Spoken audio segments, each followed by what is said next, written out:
ఓం శాంతి. బ్రహ్మబాబా జీవిత చరిత్ర కంటిన్యూ చేస్తున్నాం.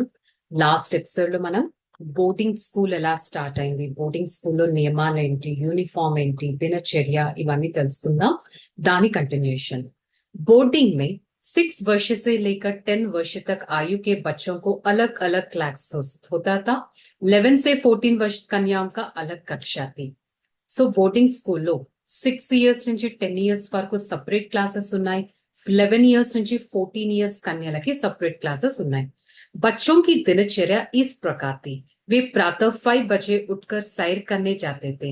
वहां उसकी ड्रिल कराई जाती है ताकि उनमें उनकी चुस्ती रहे और उन्हें शांति समाधि में भी बिठाया जाता था। 6:30 बजे वापिस बोर्डिंग में लौटे आते थे। उसके बाद नाह धोकर नाश्ता करते थे। 8 बजे उसकी नियमित पढ़ाई शुरू होती थी, जिसमें राज्य विद्या के साथ साथ उन्हें ईश्वरीय विद्या की पढ़ाई आती थी। సో బోర్డింగ్ యొక్క దినచర్య టైం టేబుల్ ఈ విధంగా ఉండేది. మార్నింగ్ పిల్లలందరూ 5 o'clock నిద్ర లేసేవారు. తర్వాత వాళ్ళ డ్రిల్ చేసేవారు. తర్వాత మంచిగా వాళ్ళ ఫిజికల్ యాక్టివిటీస్ అనేవి నడిచేవి. అందరూ శాంతి స్థితిలో కూడా కూర్చొని పెట్టేవారు వారిని.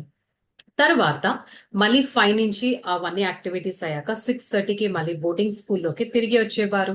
వాళ్ళు ఫ్రెష్ అప్ అయిపోయి స్నానాలు లేక వాళ్ళ బ్రేక్ఫాస్ట్ అన్ని చేసేసాక వారి నియమపూర్వకమైన చదువు అనేది స్టార్ట్ అవుతుంది. సో ఏ విధంగా ఆ లౌకిక చదువుతో పాటు ఈ ఈశ్వరీయ చదువు కూడా చదివించేవారు.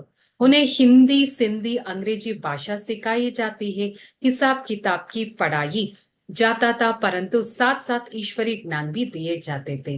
అక్కడ హిందీ, సింధీ మరియు ఇంగ్లీష్ ఈ 3 లాంగ్వేజెస్ కూడా నేర్పించారు. అన్ని నియమపూర్వకంగా చదువు కూడా నడిచింది. అట్ ద సేమ్ టైం ఈశ్వరీయ జ్ఞానం కూడా ప్రతి ఒక్కరు విన్నారు. उदाहरण में तौर पर हिंदी भाषा का जो पाठ आत्मा की संबंधित था, उसमें इस प्रकार लिखा रहती है, यह शरीर 5 तत्वों की पुतला है। आत्मा इस शरीर को चलाने वाली शक्ति है। आत्मा की शरीर की आधार लेकर मुख द्वारा कहती है, मैं हाथ पाव मेरा है। ఫర్ ఎగ్జాంపుల్, వాళ్ళు హిందీ నేర్చుకోవాలంటే ఈ విధంగా హిందీలో రాసేవారు. ఈ శరీరం పంచతత్వాలతో తయారైంది.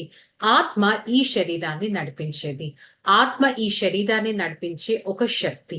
ఆత్మ ఈ శరీరాన్ని తీసుకొని నోటి ద్వారా మాట్లాడుతుంది, కాళ్ళు చేతుల ద్వారా పని కూడా చేస్తుంది. సో మనకైతే తెలుసు, ఏదైతే నాది నాది అని అంటామో, నేను నేను అని అంటాను. మరి ఇప్పుడు నేను అనేది ఎవరో కూడా నాకు తెలుసు. నేను ఒక జ్యోతి స్వరూప ఆత్మను.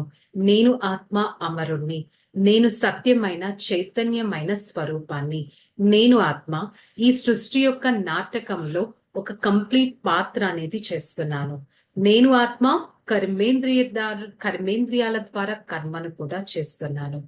ఈ విధంగా వారికి అన్ని రకాల పాఠాలు నేర్పించేవారు. చక్కగా 3 భాషలు కూడా నేర్పించారు.